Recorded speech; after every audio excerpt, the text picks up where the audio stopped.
Bonjour à toutes et tous, vous écoutez First Print, votre podcast comics préféré pour une nouvelle émission du format Super Friends, le format qui va à la rencontre des personnes qui font vivre la culture comics, la culture bande dessinée par leur travail.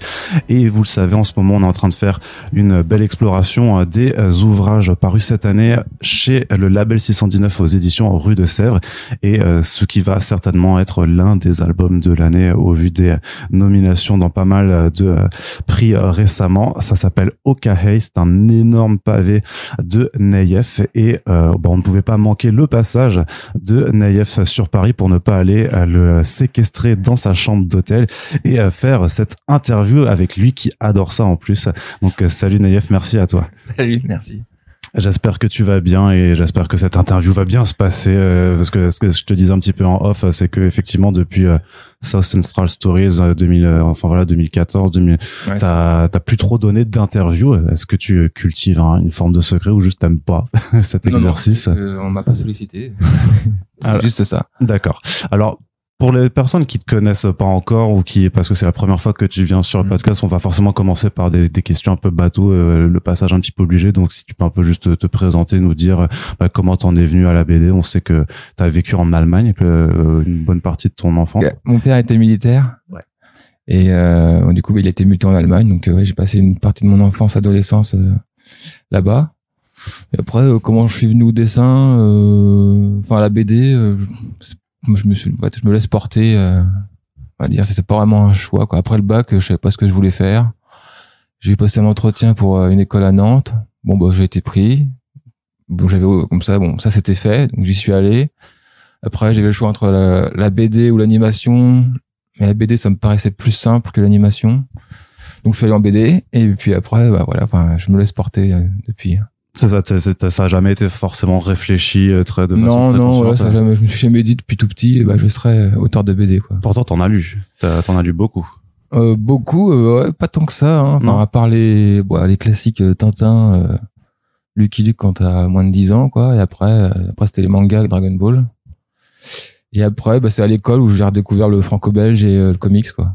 Mais après, je suis pas un gros lecteur de BD au final. Même plus aujourd'hui.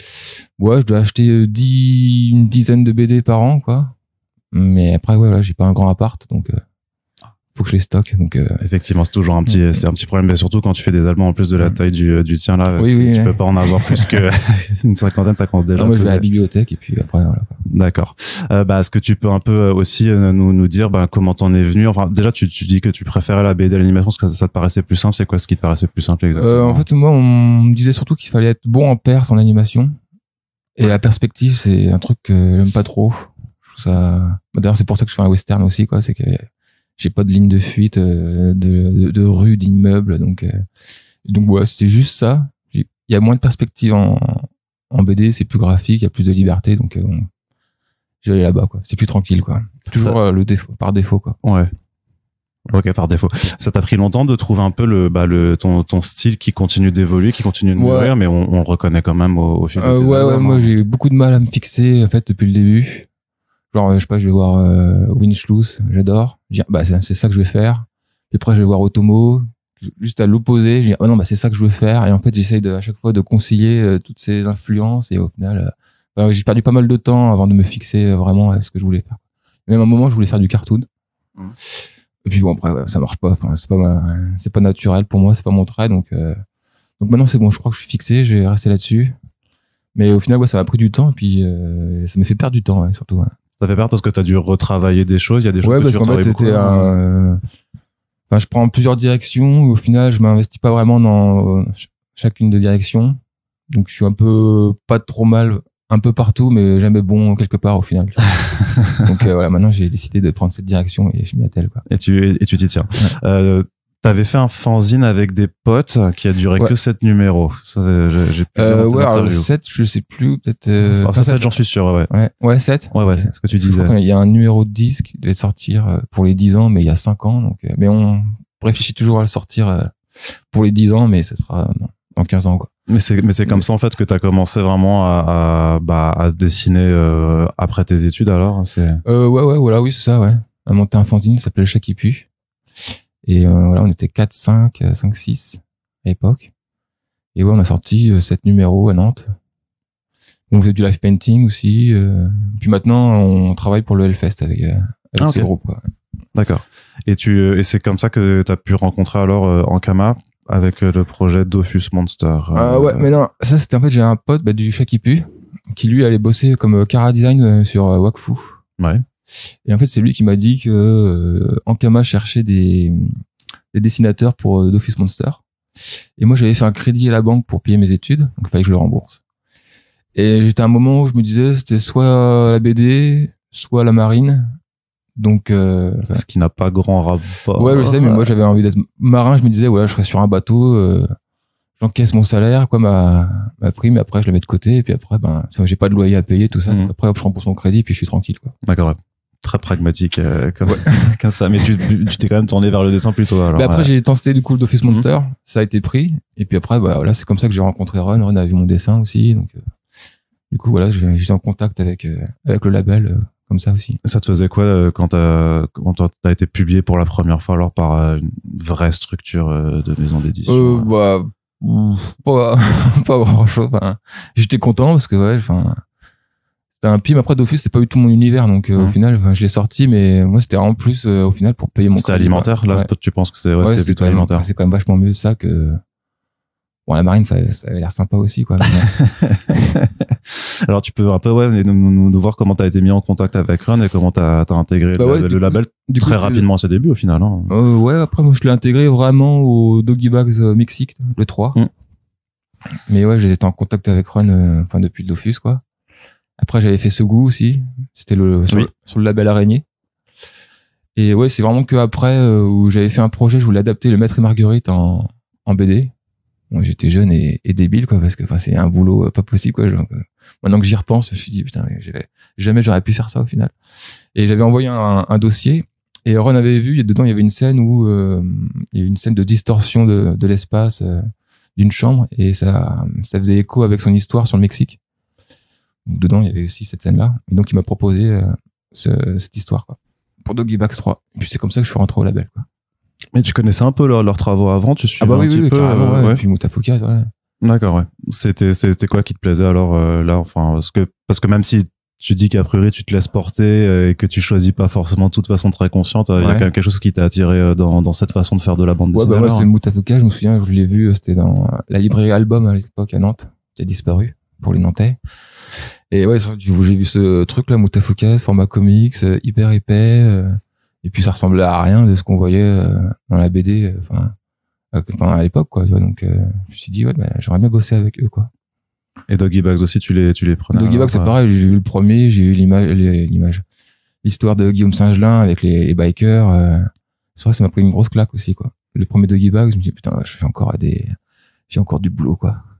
Et donc quand t'as proposé ton projet, enfin que Ron t'a fait faire dessiner l'histoire du Mexique, c'est là où en fait t'as commencé vraiment à travailler que avec eux. Ouais, si, c'est vrai, ouais. Presque, mais c'est vrai que t'avais fait ce goût avant, où tu étais déjà aussi auteur en plus d'être dessinateur. Donc c'est quelque chose d'être scénariste, c'est quelque chose qui te pose pas de problème depuis le tout début, en fait, t'aimes bien. Après, encore une fois, c'était pas trop réfléchi, quoi. C'était pas je me suis dit après, sinon, faut partager le pactole, quoi. Ça me fait moins d'argent, donc c'est mieux que je fasse mes histoires tout seul. Je crois que t'es un des mecs les plus pragmatiques que j'ai reçu dans cette émission. Ouais. Donc c'est pour ça que je me suis mis au scénar, et puis en fait, par la force des choses, voilà, quoi. Mais à l'époque, c'était vraiment, je savais pas comment écrire un scénar. Là, j'ai revu, j'ai essayé de pas le revoir, justement, ce goût. Mais ouais, c'est pas du tout au niveau, quoi. C'est pas mature du tout, quoi. Oui, parce qu'après t'avais 10 ans de moins aussi, enfin. Oui, voilà. Littéralement, en plus, c'était en 2011, je crois. Ouais. Donc c'est ça, mais justement c'est aussi peut-être que je sais pas, est-ce que pour toi c'est plus facile de te mettre au service du scénario de quelqu'un d'autre, ou c'est quand même plus simple de composer avec tes propres scénarios, par exemple? C'est plus simple quand t'es auteur complet, quoi. Ouais, même si moi j'ai juste travaillé au final avec Armand, un ami, et puis Ron aussi, donc au final je le connais depuis 10 ans maintenant, donc ça a jamais été un problème non plus, quoi. Je suis jamais tombé sur un scénariste qui me casse les couilles et qui m'impose sa vision. Enfin, c'est comme si j'étais qu'un prestataire au final. Oui. Donc au final là, pour l'instant, j'ai pas que je travaille avec un scénariste ou tout seul, c'est pas un problème, quoi. Ouais. Il y a quelque chose qui est quand même intéressant aussi dans les BD que t'as faites, en tout cas, notamment au label, c'est que entre South Central Stories, Bayou Bastardize ou Puta Madre, c'est qu'on est quand même aux États-Unis, enfin même avec Okai aussi, t'es toujours aux États-Unis, donc t'as un rapport particulier avec la culture américaine, j'imagine. Ouais, enfin, autant quand j'étais petit, c'était un pays, enfin moi j'ai grandi dans les années 80-90, donc t'es abreuvé par les séries, les films, tout le soft power américain, et c'est un pays qui te fascine et qui te fait un peu rêver quand t'es petit, mais en grandissant, c'est vraiment tout l'inverse, quoi. Pour le coup, c'est vraiment pas un pays où j'aimerais vivre. Qu'est-ce qui te plaît pas là-bas? Bah déjà, ça me plairait pas de mettre ma fille à l'école en maternelle et me demander si je veux la revoir après, quoi. Donc, mais en fait, ce qui me plaît, c'est plus la contre-culture américaine. Quand ils sont critiques de leur propre culture, au final, c'est ça qui me plaît, quoi, chez eux, quoi. C'est plus la contre-culture que leur culture, vraiment, quoi. C'est la culture musicale, parce que tu parlais pas mal de musique, notamment sur les interviews de South Central Stories où tu parlais de blues. Ouais, à l'époque, j'écoutais vachement de rap, hip-hop et de blues. Bayou Bastardi, c'est pareil aussi. Armand, c'est un gros fan de musique, de cette culture, donc. En plus, vous avez fait une bande son sur. Ouais, en plus, il y avait aussi un vinyle avec une bande son, ouais. Donc ouais, au final, la musique est pas mal importante. Ouais. Et c'est quelque chose qui, notamment pour Bayou Bastardis, donc tu dis que c'était avec un ami que tu l'avais fait, donc c'est lui qui t'avait proposé le scénario, c'était une idée que vous aviez ensemble, c'est toi qui voulais dessiner quelque chose qui se passe dans le Bayou? Armand, c'était aussi, il écrivait des nouvelles, il avait aussi un groupe de rap, donc il écrivait des chansons, et moi j'ai toujours aimé son style d'écriture. Donc je lui ai demandé si ça lui disait de faire une histoire ensemble. Comme on a des goûts communs aussi sur la Louisiane, tout ça. Donc après c'est une aventure qui te prend du temps parce qu'il se passe à chaque fois 3 ans entre chaque sortie d'album. Le premier c'est 2015, puis t'as 2018, et ensuite 2021 pour chacun des albums. C'est ah ouais. Ouais. Ouais, ok, d'accord. Vérifie. Après le temps passe vite. Ouais, hein, mais non, parce que j'avais fait le premier tome de Bayou, puis après j'avais fait Puta Madre entre temps. C'est pour ça alors. Là, donc là il y avait c'est ça, et puis peut-être qu'après c'est la pause de pandémie qui a. Ouais, peut-être bien, je sais pas, parce qu'après les deux derniers je les ai enchaînés direct, ouais, donc. Parce que c'était plus facile de bosser sur une série comme ça avec des tomes des tomes assez épais que faire par exemple avec Puta Madre du single issues presque. Non, en fait ça ne change pas grand chose au final parce que je travaille en continu. Je fais pas de pause, quoi. Donc genre pour Puta Madre, j'ai travaillé en continu, puis on a attendu d'avoir un paquet d'issues finis, quoi, avant de les sortir. Mais au final non, ça change pas grand chose. Okay. Moi, je fais pas de pause, je travaille en continu, donc. Et tu travailles c'est quoi ta technique de travail? C'est en numérique, c'est en numérique, ouais. Ouais, tout le temps. Maintenant numérique, ouais. Avant c'était planche ancrée, Puta Madre, Bayou Bastardis 1 aussi, le 2. À partir du 2, j'ai commencé au tout numérique, ouais. Et pourquoi alors? Qu'est-ce qui t'a fait Parce que c'est trop chiant de scanner ces planches. Ça c'est vraiment trop relou. Et puis après c'est un confort de travail aussi. Puis ça me permet d'aller plus vite. Ouais. Et donc du coup d'être plus productif. Et puis au final avoir un meilleur salaire entre guillemets, tu vois. D'accord. C'est aussi ça. C'est pragmatique. Ouais, toujours c'est ça. On va parler un peu de Oka quand même. Ouais. Moi, j'avais relevé quand même aussi dans ces interviews en 2014 que tu avais déjà un western, une idée de western dans la tête dont tu parlais, sans dire ce que c'était, mais tu m'as dit avant qu'on enregistre que c'était pas du tout Oka. C'est pas du tout ça. Hein. Je sais même plus ce que c'était. C'est plus. Alors, est-ce que tu peux me dire par contre d'où a originé l'idée de Oka? Apparemment j'avais déjà envie de faire un western depuis longtemps, quoi. Ça je pense parce que le western c'est un style qui me plaît parce que c'est un style au final très codifié mais très malléable aussi. Donc tu peux facilement te l'approprier et le refaire à ta sauce, quoi. Quand tu vois Deadman, Jarmusch ou l'assassinat de Jesse James ou les Sergio Leone ou Impitoyable, toi c'est quand même des styles très différents et au final ça reste un western. Donc moi je voulais faire ça. Le fait que j'aime pas la Perse aussi. Donc là, la nature, c'est parfait. Et puis les Indiens, parce que j'ai toujours préféré les Indiens aux cow-boys. Et puis je trouvais que ils avaient toujours le second rôle, au final. Ils avaient pas la place qu'ils méritaient dans ce genre, quoi. Donc, puis c'était l'occasion aussi de parler de leur culture, qui me fascine depuis longtemps, ouais. Donc ça, j'imagine que t'as fait beaucoup de recherches alors sur cette culture-là. Ouais, quelques-unes. Au début, en fait, mon scénario, au final, c'était surtout, on aurait dit un documentaire, quoi. Sur la culture amérindienne, donc j'ai dû mettre de côté pas mal de choses, quoi, pour faire quelque chose de plus romancé. Mais ouais, j'ai lu la biographie de Sitting Bull de Farid Hammer, j'ai vu des documentaires comme sur la piste des Indiens des Plaines. Puis après, j'ai trouvé aussi un gros PDF qui parle de tous les aspects de leur culture, du quotidien, la spiritualité. Enfin, ouais, du coup, j'ai pris les Lakota justement aussi parce que c'est un des peuples sur lesquels on a le plus d'informations. Donc, même en termes de recherche visuelle, en termes de, alors je sais pas s'il y avait des photos ou des ouais, il y a un photographe qui s'appelle Curtis, je sais plus son prénom, qui lui, pendant au 19e siècle, a photographié beaucoup, a retranscrit tout ça, tous les costumes. Enfin bon, même si à l'époque, au final, ok, ça se passe fin 19e, donc bon bah il y a plus de bisons, ils peuvent plus s'habiller traditionnellement, quoi. D'accord. Donc ça va pas servir au final à grand chose, ça. Et donc tu pars du principe que tu veux faire un western, que tu veux mettre donc les Indiens, les Amérindiens en fait au centre de ton intrigue, mais que d'abord t'as une approche documentaire et que t'essaies de oui, romancer. Ouais, en fait j'essaie d'apprendre le plus sur eux, quoi, sur leur culture. Et au final, mon scénario, c'était plus une espèce d'explication de leur culture. Il n'y avait pas vraiment d'intrigue, quoi. Donc, et ça te paraissait trop risqué Bah ouais, enfin c'était une BD documentaire du coup, et ça existe aussi. Ouais, mais c'était pas ce que je voulais faire, quoi, au final. Alors comment t'en viens alors à monter alors c'est là qu'interviennent tes personnages, enfin que tu crées tes personnages et que tu dois leur inventer une histoire. Comment tu t'échafaudes ça? Alors là, je saurais pas te dire. Tu peux pas te cacher derrière le pragmatisme là. Non, mais en fait là pour le coup c'est de l'instinct. Enfin tu sais, c'est les idées, je sais pas d'où elles viennent, quoi. Elles viennent comme ça. Tu regardes des films, tu lis des trucs, ça pop comme ça dans ta tête. Ah bah tiens, je vais prendre ça là, hop, puis après petit à petit, bah ça se construit tout seul, mais. C'est-à-dire que les personnages, tu te les représentes quand même quand tu imagines Little Knife ou No Moon ou George, tu sais immédiatement à quoi ils vont ressembler, tu vois leur histoire ou c'est quelque chose auquel tu dis. Généralement, j'ai le début, j'ai la fin de mon histoire. Je commence comme ça, et après j'essaie de trouver tout ce qu'il y a au milieu. Et surtout comment mon personnage évolue du début à la fin, quoi. Il peut pas rester le même du début à la fin, il faut qu'il y ait une transformation, quoi. Donc à partir de là, après, bah ouais, il y a une espèce de plan.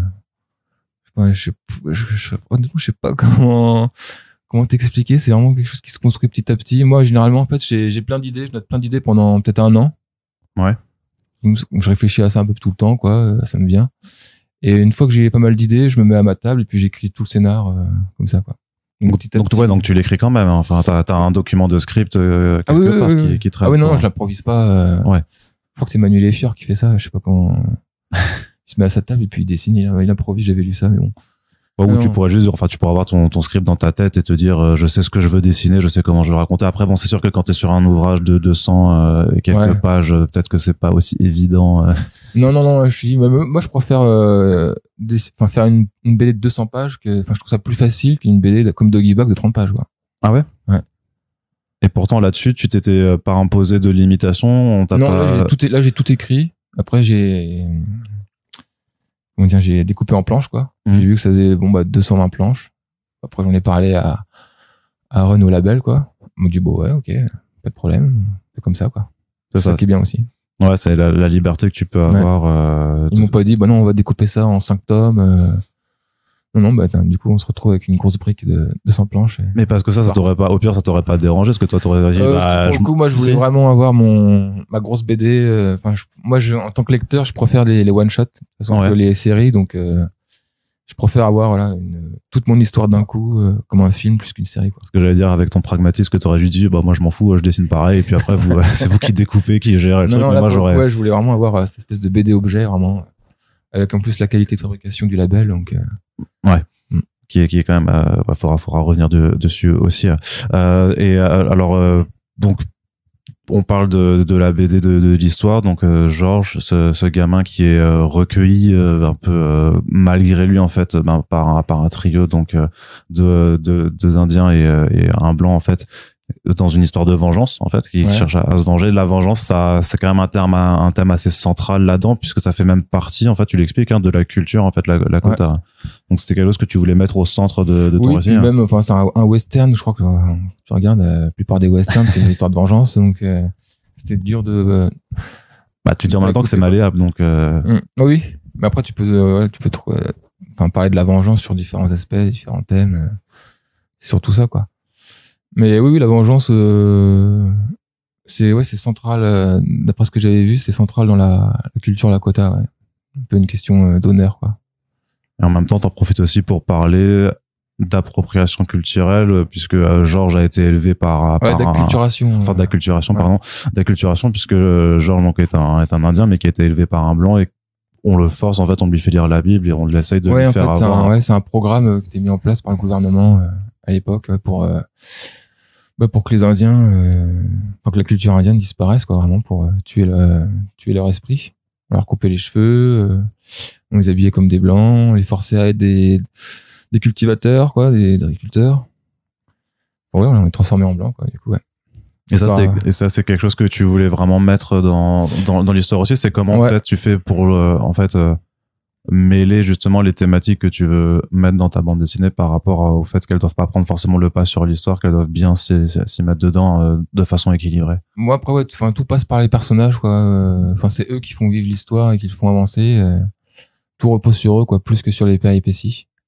Donc, pour moi, chaque personnage a une espèce de conflit intérieur qu'il doit résoudre au fil de l'histoire. Et en fait, quand j'ai lu ce programme de culturation, je me suis dit que oui, c'était parfait pour parler de l'identité aussi, qui est un thème qui me touche, ouais. Pourquoi? Parce que au final, je l'ai pas compris au début quand j'ai écrit le scénario, mais c'est après, une fois que je l'ai écrit, que j'ai compris tout ce que j'avais pu mettre de moi, en fait, et de mon histoire dans Hawkeye, quoi. Par exemple, moi, j'ai une grand-mère qui était vietnamienne, et après sa mort, avec mes frères et sœurs, on a eu besoin d'aller au Vietnam. Et en fait, j'ai compris que c'était parce que, du coup, on a un intérêt, un amour pour la culture du Vietnam. On se sent un petit peu vietnamien, en quelque sorte, même si on a des têtes blanches, tu vois, c'est compliqué. Parce que, en fait, c'est un lien c'est tout ce qui nous reste d'elle, quoi. C'est un héritage, et en fait, c'est ce que traverse Georges aussi. C'est pour ça qu'il fait ce choix à la fin, quoi. C'est pour ça qu'il dit à la fin que c'est une question d'amour et pas une question de haine, quoi. C'est que cette culture, c'est tout ce qui lui reste de ces quelques personnes les seules personnes qui l'ont aimé au final dans la vie, quoi. D'accord. Et c'était alors j'allais dire nécessaire, mais parce que ça fait partie aussi un petit peu des codes du western, c'est que, et en plus de toute façon, quand on connaît ta bibliographie, on sait que tu donnes dans la violence aussi, et que c'est un récit qui est quand même hyper brutal, même la scène d'ouverture est déjà particulièrement violente.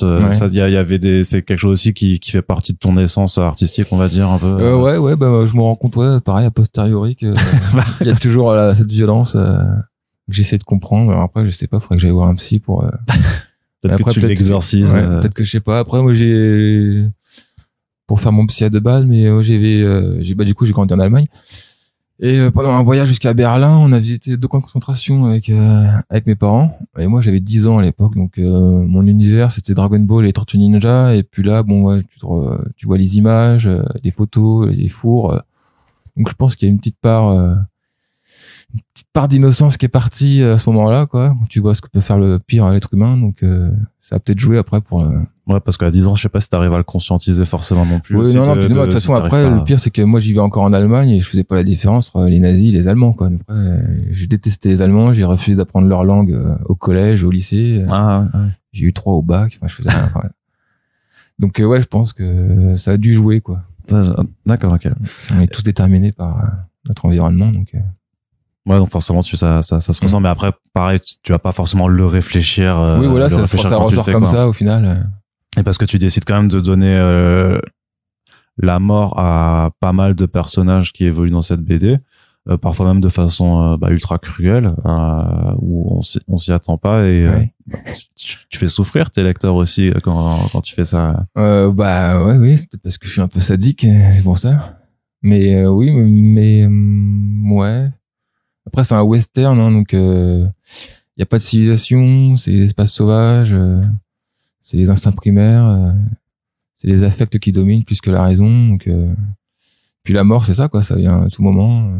Je crois que ça fait partie de l'éducation de Georges, qu'il apprenne que la mort. Là, elle survient. Ouais, c'est ça, elle survient à tout moment, et c'est. C'est presque parfois même choquant la façon dont, il y a un personnage en particulier qui a déjà en plus douillé clairement dans sa vie, et à qui tu lui mets encore un bon coup de semonce, quoi, dans le truc, et tu dis. C'est presque trop, quoi. Je dis pas à un moment. Je dis pas que c'est trop. Je me dis que c'est la vie, quoi. La vie, c'est une question de chance et de malchance. Ce personnage-là est clairement né avec un chat noir dans le berceau, quoi. Et en fait, non, je me dis pas que c'est trop ou pas assez. Peut-être plus dans la représentation de la violence où je peux. Ouais, bah là, heureusement que là, t'es pas. Je pourrais faire, j'aurais pu faire bien pire, mais là, après, ça devient une espèce de pornographie malsaine de violence au final, et c'est. Ça t'es pas allé dans l'exploitation, parce qu'on n'est pas non plus dans un registre, enfin, ce que j'ai encore en mémoire même, enfin. Ton histoire dans Midnight Tales où tu t'amuses quand même vachement à faire des morts atroces faut dire ça à Mathieu, hein. Ouais, non, mais c'est scénariste. Mais c'est vrai que c'est lui scénariste, mais je veux dire que c'était assez graphique dans Sunset Story, c'était quand même aussi super, je trouve, assez vénère, dans Bastard Eye aussi. Mais là, t'es moins dans cette, ouais, c'est ça. Donc, à la limite, ça pouvait un peu désamorcer le truc, parce qu'il y a vraiment un style un peu plus cartoon dans ce central, ouais, alors que là, t'es presque dans une violence un peu plus sèche, en fait. Oui, je laisse plus de place, on va dire, à l'imaginaire, quoi. Je trouve que c'est plus puissant au final quand le lecteur s'imagine ce qui est arrivé plutôt que la représenter, quoi. D'accord. Ouais. Puis même à dessiner au final, bon, c'est pas non plus.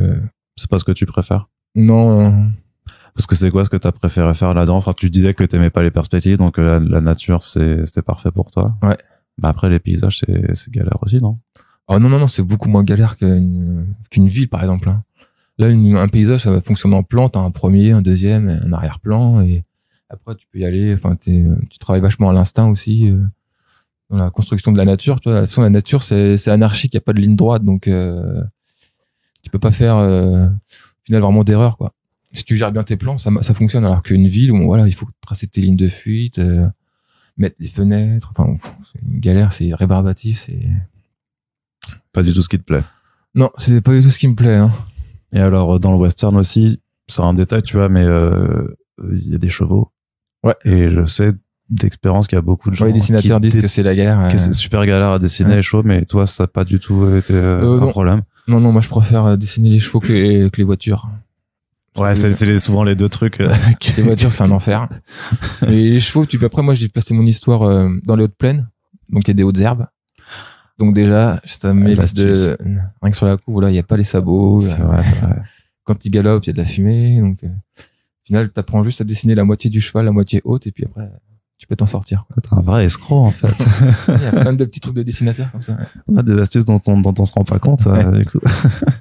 C'est presque de la triche. Du coup, donc, faut que tu refasses OK, mais sans, je vais les mettre dans le désert. Dans le désert, voilà, c'est ça. Et là, ça va être un autre. Bon, remarque, t'auras aussi de la poussière du désert pour tout cacher, quoi. Je mettrai des rochers ou je trouverai quelque chose. D'accord, ouais. C'est comme ça qu'on fait. Et tu dessines, de façon chronologique ton album ou tu commences par alors du début je commence par le début et jusqu'à la fin, quoi.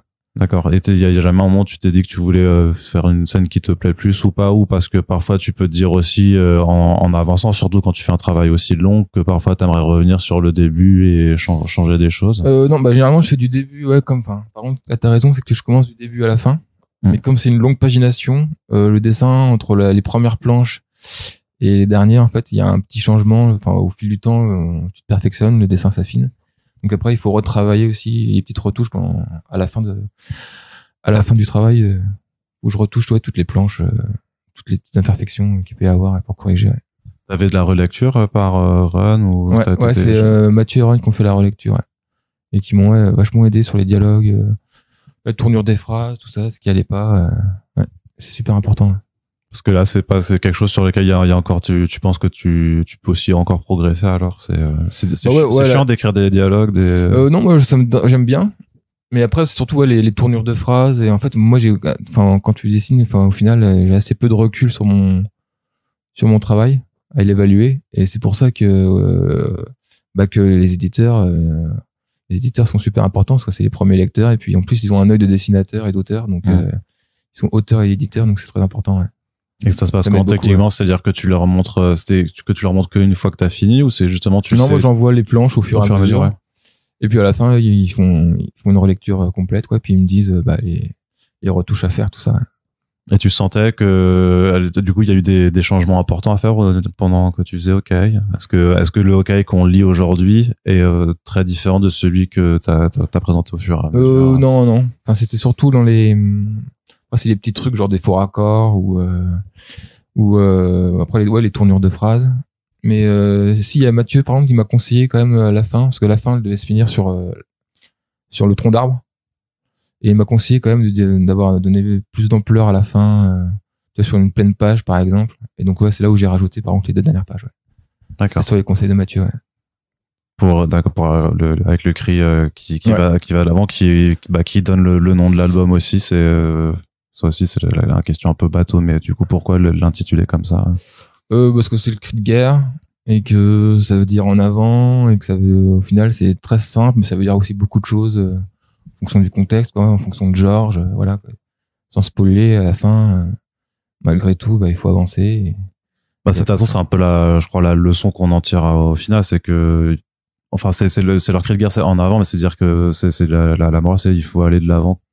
Quelles que soient les merdes qui t'arrivent, même quand il t'arrive vraiment les pires merdes. Surtout pour ce peuple, quoi, qui a, malgré tout, ils ont pas vraiment le choix, il faut avancer, quoi, comme n'importe qui, quoi. D'accord. Il faut pas te laisser couler, quoi. Ouais. Il y a un truc qui me rend ouf, par contre, c'est ton travail sur la couleur. Ouais. Parce que, notamment, parce que quand t'es dans des passages où c'est boisé, en fait, mais tu fais les ombrages, enfin, les ombres des feuilles, la lumière qui passe au travers et tout ça. Et je sais pas, c'est très simple à faire. Ah ouais? Ouais, c'est le plus simple à faire. On me dit souvent ça, mais c'est le plus simple à faire, quoi. Vas-y, explique en quoi c'est ça. En fait, après, pour le côté un peu technique, moi, mes ombres, enfin, quand c'est le feuillage, je prends un calque, je mets en produit. Donc, c'est super simple. Et après, tu barbouilles ton image, n'importe comment, de manière un peu anarchique. Puis après, tu structures vite fait quelques petites silhouettes de feuilles, voilà.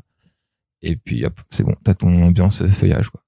Ok. Tu mets quelques rayons de lumière sur les petits trous, enfin sur les petits trous d'ombrage, et puis hop, c'est bon.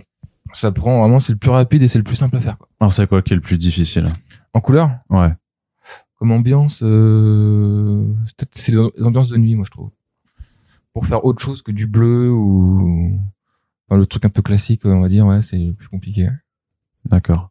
Tu travailles aussi, tu penses beaucoup à ton cadrage quand tu fais cet album, parce que t'as quand même des très belle respiration avec des grands paysages, enfin même un rapport cinématographique en fait. Et enfin moi j'ai d'un ressenti même parfois de me sentir devant un film de Miyazaki en fait. Ah ouais. Ouais, d'avoir vraiment les grandes forêts de Mononoke, c'est la même chose mais avec les grands espaces. Ouais, c'est possible. Ouais. Mononoke, okay. C'est mon préféré Ghibli, donc ça doit se ressentir.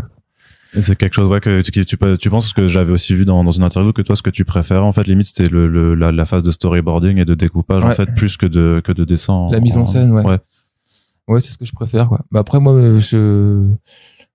pour on va dire pour progresser, je m'intéresse plus en narration, au cinéma, que à la BD. Je lis des analyses de films, de metteurs en scène, et c'est comme ça que ça m'aide à faire mes cadrages, à penser à la mise en scène, quoi, au final. Ouais. Et comment justement tu la travailles, enfin en fonction de quoi tu la travailles, qu'est-ce que tu dis en fait, c'est par rapport à comment toi tu veux voir les choses ou comment tu veux surprendre tu penses au lecteur à la façon dont il doit c'est être comment je vois les choses, quoi. Comme moi quand j'écris, j'ai mon film qui se fait dans ma tête, quoi, entre guillemets, j'ai les images, elles viennent. En fait quand j'écris, c'est vraiment ligne par ligne, case par case mon scénario. Tu détailles tout. Ouais. Genre, première case, il se fait ça, après, second plan, c'est ça, le troisième plan, enfin, voilà. Donc, mais au final, c'est vraiment un film que je me fais, ouais. Mais dans ton script, tu mets aussi les angles et tout, tu dis, enfin, contre-plongée. Case panoramique. Ah, d'accord, ok. Et ça arrive jamais de changer, justement, parfois, avec le numérique, notamment, tu peux te dire, une scène va mieux fonctionner si je change. Bien sûr. Moi, après, mon storyboard, c'est un storyboard, il fait ça, tu vois, à 5 cm de haut. J'en ai 8 sur une page. Et ça me sert juste d'indication de plan, en fait. Et une fois que je suis devant ma planche, après, avec le bon format, généralement, ce plan-là, je vais le changer et je le refais quasiment là, quoi. Ça t'a pris combien de temps de faire tout ce travail? Ça m'a pris entre 1 an et demi et 2 ans. 20 mois, quoi. Ouais. Et ça paraît long pour toi, enfin, c'était quelque chose d'assez rapide, au final? Je sais pas, non, apparemment, c'est une bonne moyenne, quoi. Ouais, en fait, mon rythme, pour cet album, c'était 10 planches finies toutes les 3 semaines, à peu près. Ok. Je fais une semaine, je fais 10 crayonnés, après je les encre la semaine d'après, et puis après je fais les 10 colos. Et ça, de toute façon, c'est que en numérique, et pourtant, on a vu que t'as fait on a vu des planches exposées à la galerie Acheter de l'art, où t'as fait, justement, t'as fait une expo, c'est comme ça qu'on a pu faire ce podcast.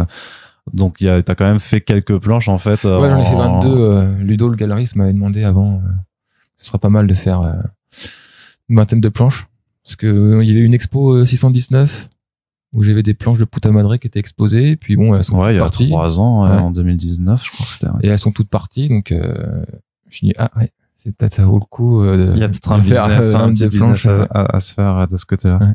Le pragmatisme qui revient aussi, mais justement, enfin. Attiré par l'appât du gain, pourquoi ne pas faire les 200 planches en tradi pour te dire qu'après parce que là ça m'aurait pris au moins 3-4 ans à faire quoi. Ouais. Donc et puis bon, ça aurait été 222 planches à scanner, ça aurait été l'enfer quoi. Ouais, toujours avec un vieux scan A4 tout pourri, ouais non. Bah après tu peux changer de matériel aussi et tu prends un ouais. Mais oui c'est vrai, mais bon c'est pas comme ça que tu fonctionnes. Comment tu ressens un petit peu l'engouement qu'il y a autour de cette bande dessinée par rapport à tes précédents travaux? Par rapport aux autres, oui, carrément, ouais. Bah, je le vois via Instagram, quoi. Ouais. Et avec les retours des libraires aussi. Mais voilà, quoi. Mais oui, sinon par rapport à Bayou, c'est sûr qu'il y a une différence. Parce que Bayou, tu disais qu'en fait, personne t'en parlait. Non, ouais, ça, je pense que ça a été beaucoup plus confidentiel, ouais. Mais ça, c'est quelque chose qui te fait chier en tant qu'auteur ou toi tu t'en fous, t'as fait ta BD, tu l'as sortie et ouais, je m'en fous pas quoi, parce que je préfère toujours faire découvrir ton travail quoi, quand tu bosses 1 an et demi sur une BD, voilà quoi. Mais bon, au final après voilà. Maintenant que j'ai fait OKA, je suis content, je sais pas, ça c'est le passé hein. Non.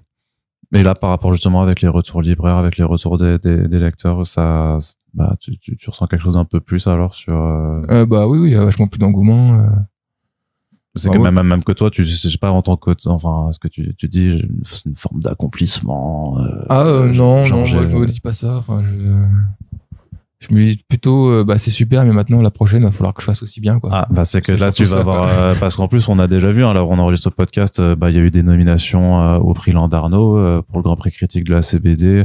Il y en a sûrement d'autres qui vont tomber, j'imagine. Franchement, vu tout ce qu'on en entend parler aussi, donc. C'est gratifiant ou ça met plus de pression que de satisfaction? C'est gratifiant, mais bon, après, ça disparaît vite, quoi. Après, bon.